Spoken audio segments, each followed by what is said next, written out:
Muy buenas noches, mis queridos sobrevivientes. Antes que nada, una disculpa por el tiempo de ausencia. La verdad, no sabía si el proyecto debía o si quería continuar. Pero bueno, henos aquí. Henos aquí con una nueva temporada, así que acompáñenme por favor a este nuevo tour de force que tendremos con historias de terror, fantasía, ciencia ficción, de todo un poco.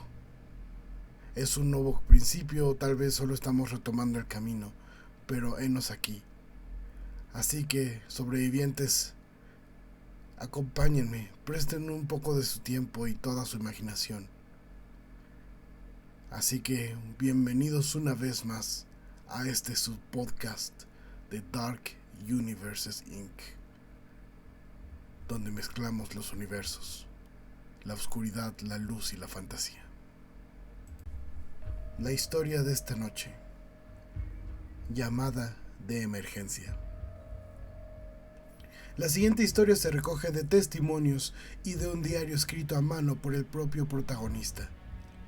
Esta se contará desde el punto de vista de nuestro personaje y cómo pudo reconstruirse a raíz de los hallazgos, testimonios y sus propias palabras. Espero la disfruten. Nunca he sido del tipo empático. De hecho, soy más... Bueno, se me ha dicho que soy más del tipo misantrópico. Con esto no quiere decir que quiero salir y matar gente. Solo me cuesta demasiado trabajo preocuparme por alguien que no sea yo mismo. Por eso creo que el trabajo de despachador de la línea de emergencia era perfecto para mí. Siempre he leído de los llorones que al final del día se lamentan por las personas, los pacientes, los heridos. Yo sé que este trabajo será bueno para mí. Solo un trabajo más, de 9 a 6, sin seguimientos, sin correos, sin nada. Solo un trabajo más. Lo más difícil fue la maldita entrevista, por supuesto. Hacerle creer al de recursos humanos que me encantaba ayudar a la gente, que era mi vocación, mi llamado. Pero bueno, después de pasar algunas pruebas y de un entrenamiento algo aburrido, me pusieron primero con uno de ellos, una muchacha. Era yo su sombra. Yo tenía que aprender el ABC de estos procedimientos. Tenía que aprender lo que decían ellos era el ritmo de la llamada. Sin embargo, esto me resultaba tan natural. Aquello no me traumatizaba. Incluso cuando atendía a una madre idiota. Sí, disculpen, una madre idiota.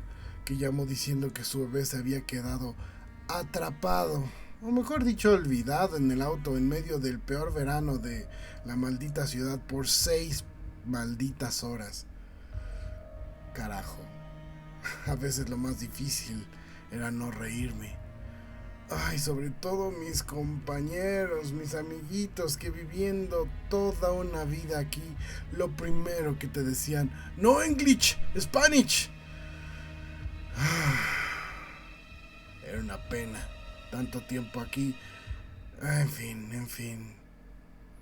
Pero bueno, cuando se estaban desangrando en la acera por pasarse de borrachos, lo último que importaba era el lenguaje, ¿verdad? De cualquier forma, trabajo sumamente fácil. La paga decente. Y si quiero tiempo libre de vez en vez, solamente necesito pedir un día de paz mental. Aunque la última vez sí me mandaron con el loquero. Me puso a escribir un diario. Y no sé, me pareció interesante. Muchas veces al releerme me río de mis propias estupideces. Pero para serles sinceros, hay otras veces que no me reconozco al 100%.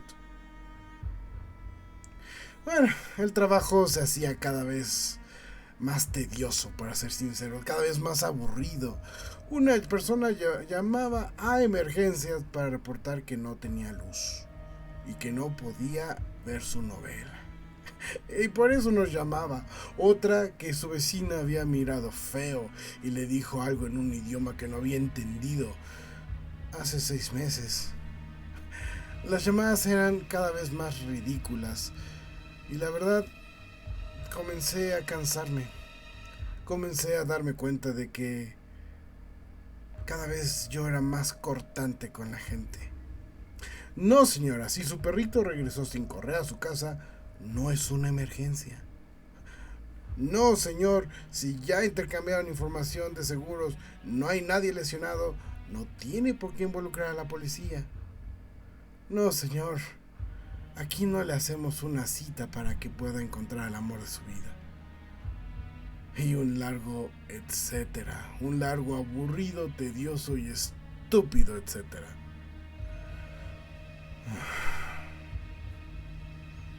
Pero finalmente llegó ese día. Era un día normal, como otros, entre tonterías y gente sin sentido, gente que se ganaba pulsos o cicatrices. Y fue entonces que recibí esa llamada. Era una mujer. A leguas se escuchaba intoxicada. Arrastraba las palabras y decía incoherencias. Lo primero que me dijo fue: Italia está en peligro. Y Grecia también. Necesita ayuda. Supongo que debía haber seguido los protocolos, pero estaba harto y simplemente le dije: esta es la línea de emergencia, señora. Le puedo recomendar el número de Alcohólicos Anónimos, pero no vuelva a llamar. Ella insistió con algo de Grecia, algo gritó acerca de Italia, pero la verdad me importó muy poco y simplemente le colgué. Y pensar que aquel acto tan insignificante para mí haya sorprendido al resto de mi día, al resto de mi semana y sobre todo el resto de mis días. Todo parecía normal. Terminé mi día, me largué a casa, me dispuse a leer un poco mientras ponía ruido de fondo. Ya saben, no me gusta estar en silencio conmigo mismo. Qué raro, ¿verdad? Lo único que encontré rápido fueron las noticias. Hubiera preferido algo más, pero realmente no tenía ganas de buscar algo más apropiado. Pero, mientras buscaba el libro que iba a empezar a leer, en las noticias comenzaron a pasar un video, un incendio. Aquel barrio era cercano, lo conocía. De hecho, había una muy buena pizzería cerca de ahí. Al parecer, en un pequeño departamento hubo un cortocircuito. Los bomberos fueron llamados, pero nada pudo hacerse. Solo se encontraron los restos mortales de 3 mujeres. Hasta el momento aquella nota era común, pues en la ciudad hay demasiados incendios porque la gente es tonta y los edificios son viejos. Pero de pronto, algo me hizo salir de mis estúpidos pensamientos. El locutor decía: la madre fue hallada en su silla de ruedas con teléfono en mano. Se especula que tragó demasiado humo y nunca pudo marcar el teléfono. Las hijas, que ahora sabemos eran sordas, se les encontró parapetadas en el fondo de uno de los cuartos. Los nombres de las víctimas de este fatal accidente son: la madre, África Bustillos, de 27 años, y sus 2 hijas gemelas, Grecia e Italia Salamer, de 7. Aquello, sorprendentemente, aquello no me dejó dormir aquella noche. Pero la tierra siguió girando igual.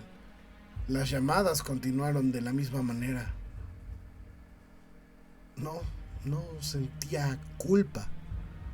Solo no quería que me descubrieran. Era un buen trabajo, pues yo no me enganchaba como los demás. No obstante, unas noches después, encontraría que esto me importaría, y me importaría hasta el resto de mis días. Una semana después desperté porque olía a humo. De inmediato me levanté, revisé conexiones, cocina, me asomé para ver si el edificio estaba bien, pero no había nada, y sin embargo olía a humo. Pero no solo eso, en algunas ocasiones podía oler algo más, algo francamente terrible. ¿Nunca han dejado un pedazo de carne demasiado tiempo o en las brasas? Ese olor entre cenizas y carne. Así comenzaba a oler. Y supongo que lo más jodido es que la primera vez me abrió el apetito. Pero aquello no se detendría ahí. Otras noches comencé a escuchar gritos a mitad de la misma. No eran gritos normales, eran casi como gemidos desesperados, sin articulación, solo ruidos de voces que después de iniciarse se ahogaban miserablemente. En breve, la noche comenzó a significar terror. Algunas de esas experiencias del nocturno me podía ver en una jaula atrapado mientras las llamas devoraban todo a mi alrededor, incluso a mí mismo. Había una llave, estaba ligeramente fuera de mi alcance. Yo me estiraba, pero me era imposible. Sin embargo, ahí había alguien que con ojos espantosos me miraba a mí y a la llave. Estiraba su mano. Yo podía ver claramente cómo con un suave movimiento hubiese podido empujar la llave hacia mí, pero nunca lo hacía. Sentía yo entonces el ardor de las malditas llamas para después despertar. No sabía si había sido aquello un sueño o no. Solo sabía que sentía el fuego en mi carne, el dolor, e incluso podía sentir las cenizas en mi nariz. A veces simplemente abría los ojos en la noche para ver una pequeña calavera gritando, un largo y sonoro grito que no decía nada, solo gritaba sin propósito. Otras veces eran las dos niñas a medio calcinar al fondo del pasillo. Intenté de todo, psicólogo, psiquiatra, religión, e incluso la confesión. Pero lo peor es que todos me trataron como un maldito loco. Nunca encontraron la llamada y me decían que probablemente el trabajo me estaba causando aquel trastorno. ¡A mí! ¿Cómo podían suponer semejante estupidez? Pero nada funcionaba. Una y otra vez me sentía morir en esas llamas. Otras veces solo los dos pequeños cuerpos me veían a la orilla de la cama. Pero lo peor era la madre. Ella ni siquiera me gritaba. Ella solo estaba sentada en un rincón de mi cuarto, llorando en silencio desde su silla de ruedas. Más que las llamas, más que las niñas, ella era lo peor, solo llorando con el teléfono en mano y mi pinche voz apática del otro lado de la línea. En ese momento decidí dejar de dormir para no verlas más. Pero aquello no cambió nada.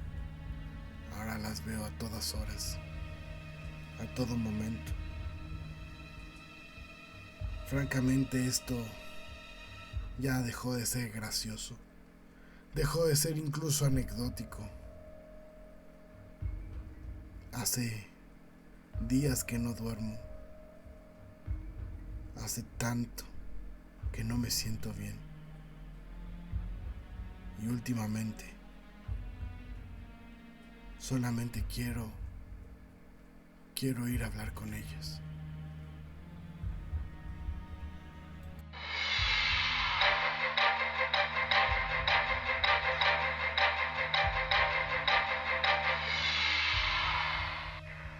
Más adelante, en las noticias de hoy, un joven se inmola en lo que hace unas semanas fue el horrendo escenario de la muerte de toda una familia.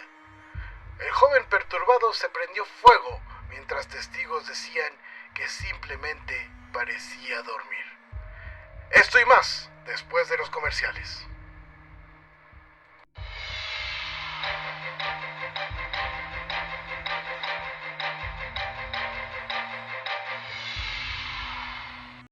Y he aquí la historia de esta noche.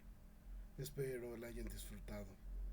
Muchas gracias por prestarme sus oídos, su imaginación, su atención.